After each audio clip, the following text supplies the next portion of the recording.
evening all.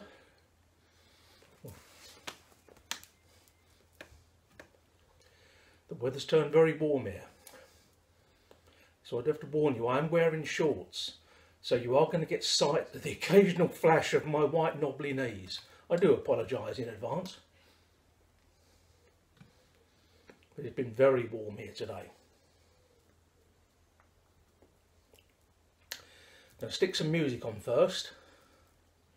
I'm having a brief departure from the live album series because that Dr. Feelgood album that I played last week went down so well. But I've got another bit of British 1970s R&B and I'll stick it on.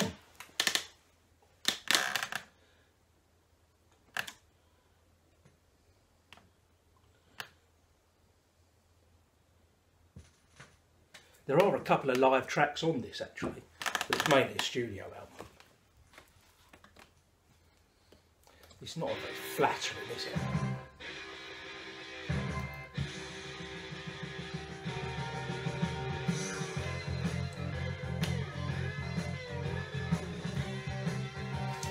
I'm smoking the Viking.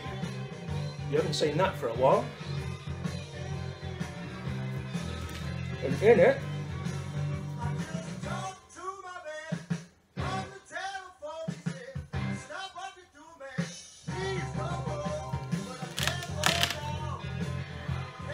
the old Victorian roof nail. I can't find my other tamper. Does the job.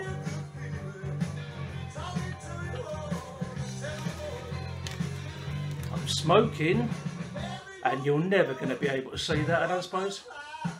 Scotty's Trout Street from Pipes and Cigars.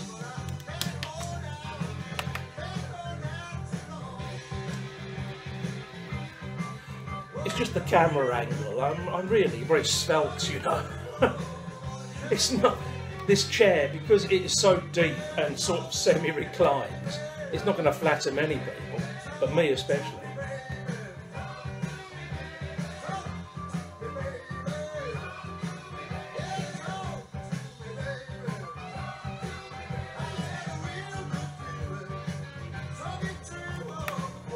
And I'm drinking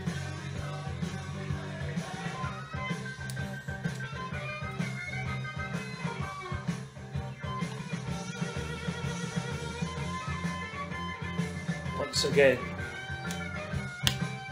the Mercurius Champion.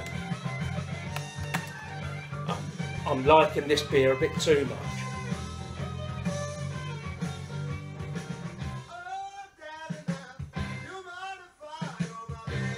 Especially as I can buy 4 bottles for £6 at my local supermarket. It would be rude not to buy it. Cheers. Happy Sunday evening.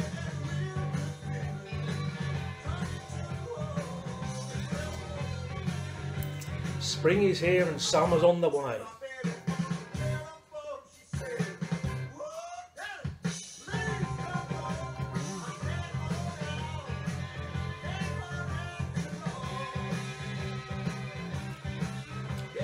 It certainly produces a lot of smoke. I haven't smoked this for a long time.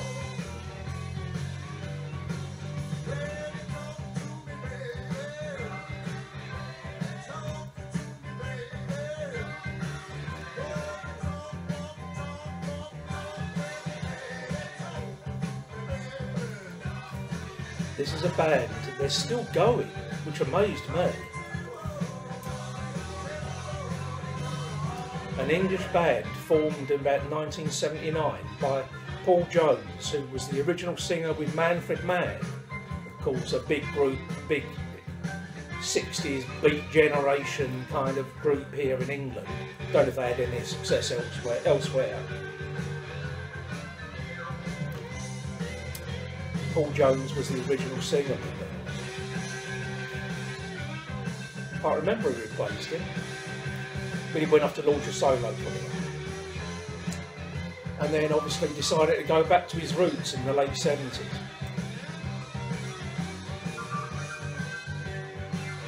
And he teamed up with Dave Kelly, who was on slide guitar, who had another British blues man, who had played with a great many famous people, including Howlin' Wolf.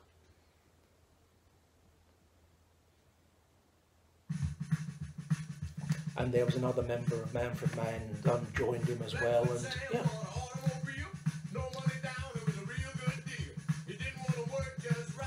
And they formed in the late 70s to get back to their roots. They gave themselves the rather unimaginative name of the Blues Band. But they got together and they had an album's worth of material, and they tried to get a record company interested, and nobody would touch them. They just weren't interested. This was the tail end of punk, new age, the beginning of the new romantics. No one wanted an old style R&B band.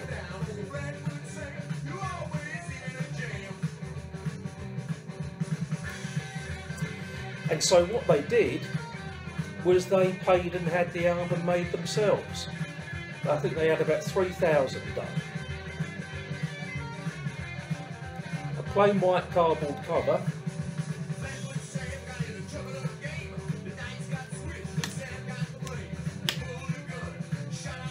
And they called it the Official Blues Band Bootleg Album. This is it.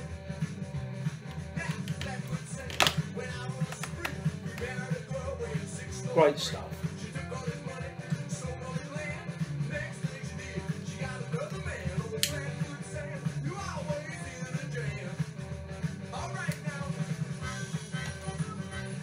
And once they'd done that, it started getting radio play. Of course, once that happened, the record companies perked their ears up and they took them on. I think they split up in the early 80s, but then reformed shortly afterwards. And as I say, it's still going to this day, which until I came to play this tonight and started looking them up on the web, I had no idea. Paul Jones on the harmonica as well.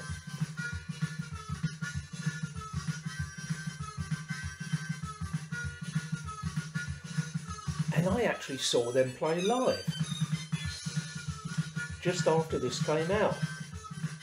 It hadn't been my intention. I'd got the album, but I had no reason, real interest in going to see them live at that point.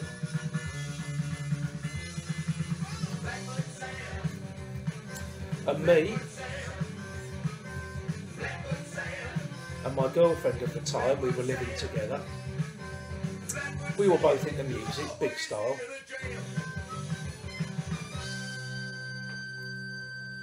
And we bought tickets to go. It was at the University of London, so it's probably like a students' union gig. And we bought tickets to go and see a new wave stroke. I suppose they were the early beginnings of the new romantics, but it was pretty. New wave is probably closer to the point.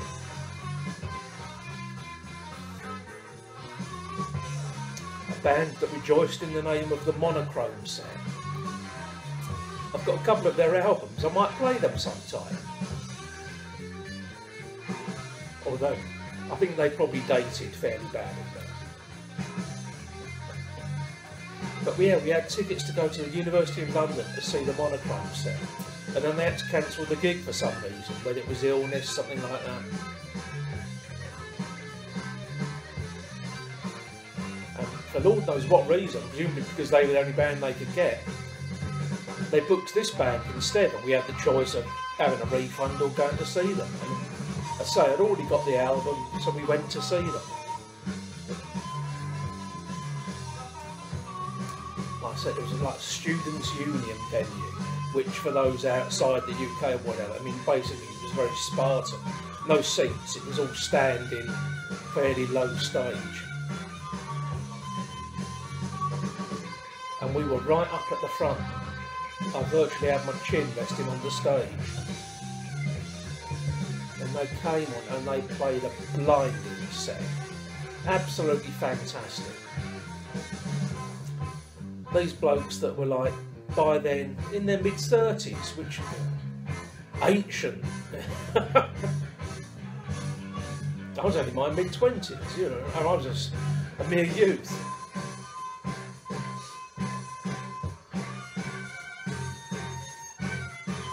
but they came on and played a fantastic set, and the whole place was just jumping. It was, as I say, standing room only.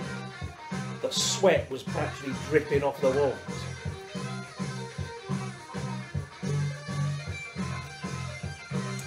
And it was just absolutely amazing. It was quite a memorable gig for a band that aren't particularly famous. It's one of my favourite gigs, in my top 10 anyway.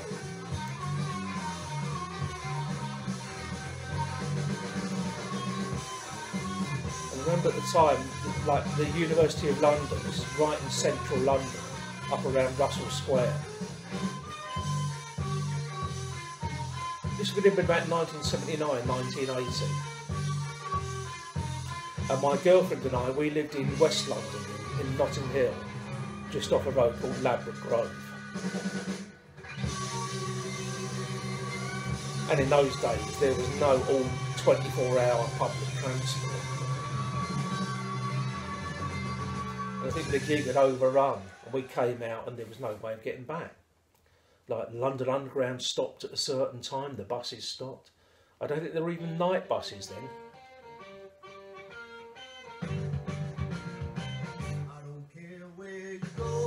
So we walked home. A few miles, I thought, but yeah, we walked all the way home. But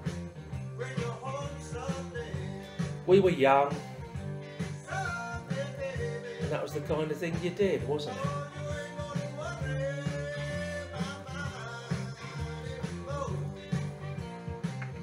And I often think about my girlfriend at those times. We only stayed together for 4 years. We split up a couple of years later. She went off with someone else. And I've had relationships since, and of course I was married for 20 years.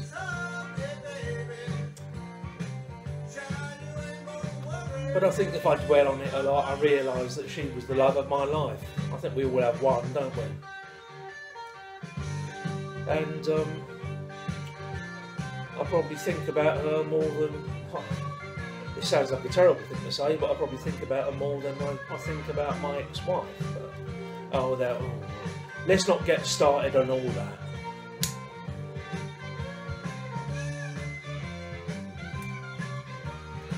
There's no going back, is there? You make mistakes and you hopefully learn by them.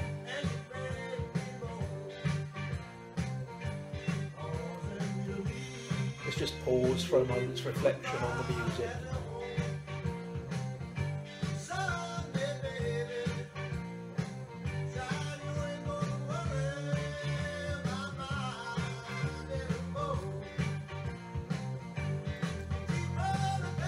Here's to life, and playing the hand that it deals you.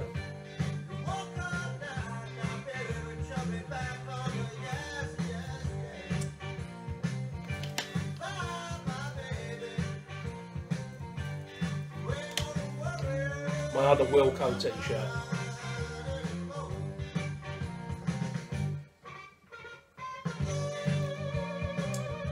Now,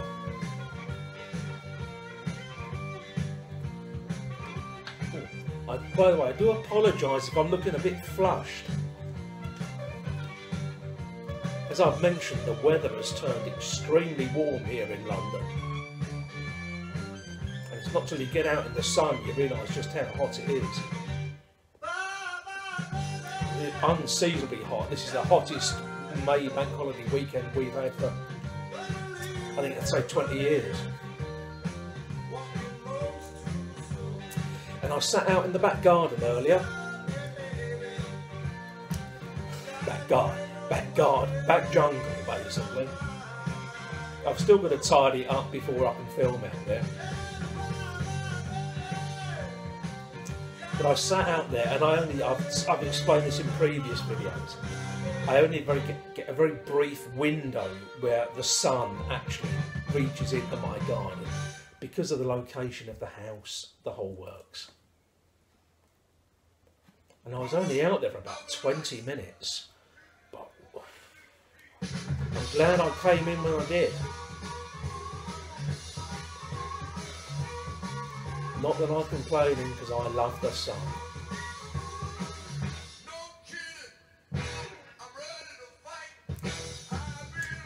Where are we up to?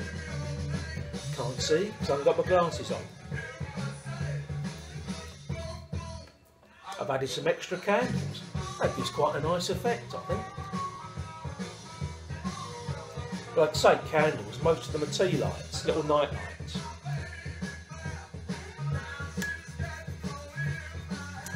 Eddie Road up, rambling on.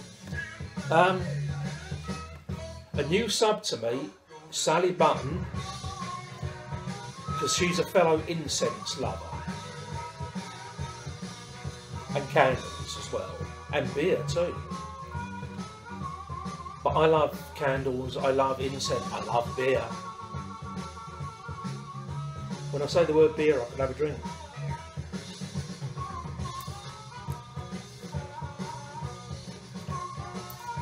But I love incense, and I wonder how many fellow members of the YTPC like incense. It's not to everyone's taste, I know that. My ex-wife hated it, and because, you know, you compromise in relationships so that, you know, just for the sake of getting along. So I very rarely had it and burnt it. But now I live on my own, I can burn what I like. And Sally asked me what my favourite incense was. So why not? First off, I don't like floral incense. I don't like anything too, what I call soapy. Smells like, you know, the kind of pink soaps we used to buy my mum for Mother's Day back in the 60s.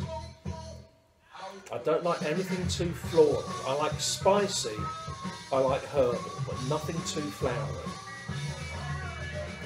But that said, 2 honourable mentions.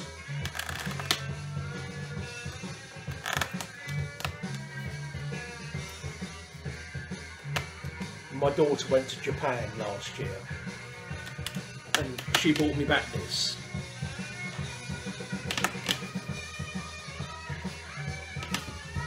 Beautifully packaged.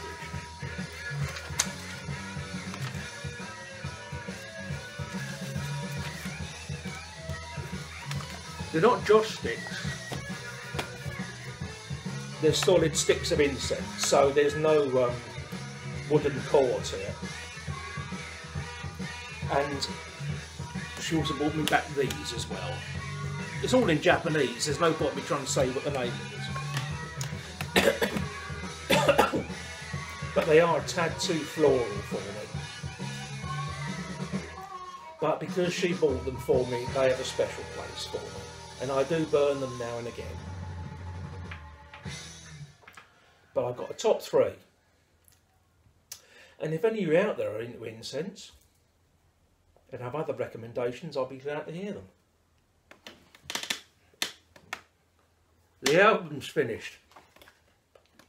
That's the problem with playing vinyl, isn't it? It doesn't last that long. Shall I turn it over? Because I've got a couple more minutes to go.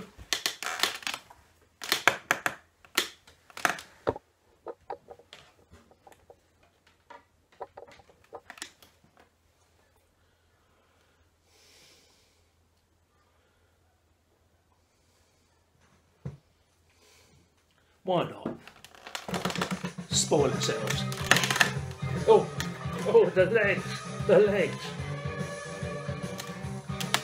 This is my number 3. It's a Satya incense, Nag Champa or Champa, I don't know how you pronounce it. An Indian incense.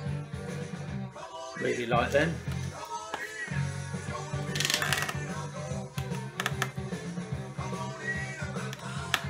My number 2 is another Satya incense. This is the super hit. Always get it with the proper seal on it.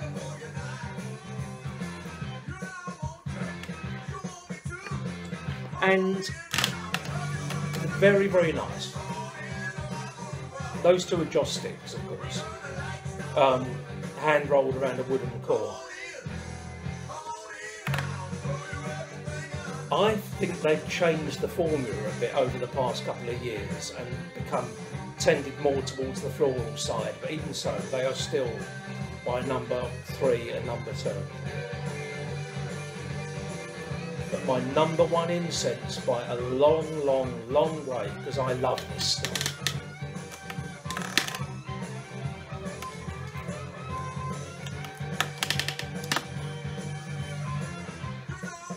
Morning Star green tea.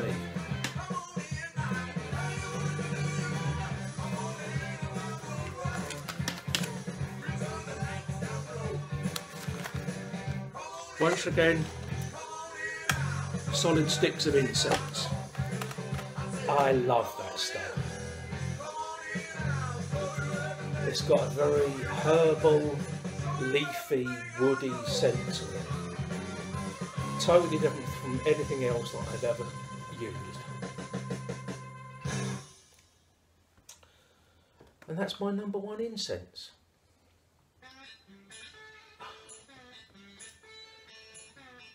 I'm looking at this clock and it's saying to me that I think well over 20 minutes.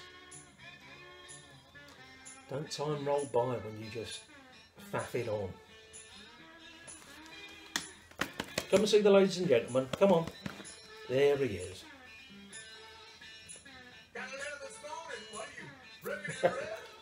Good boy. Good boy. How'd he do? How'd he do? Zig doesn't like the heat. He's an autumn and winter kind of boy. We go out for a walk in the sunshine and he runs from one bit of shade to the other.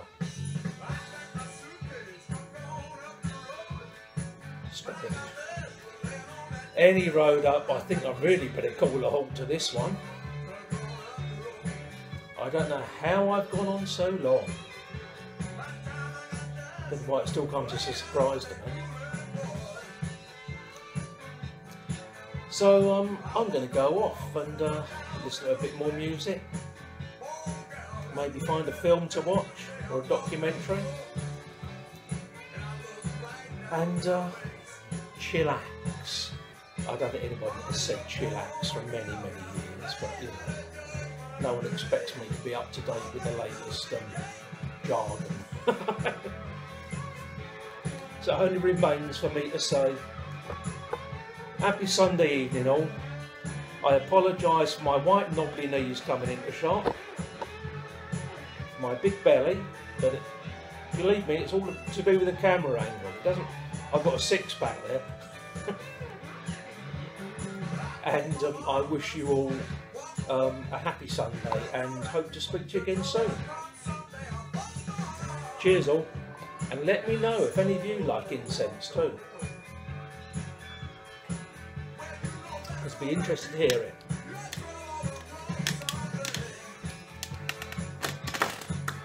Ta-da!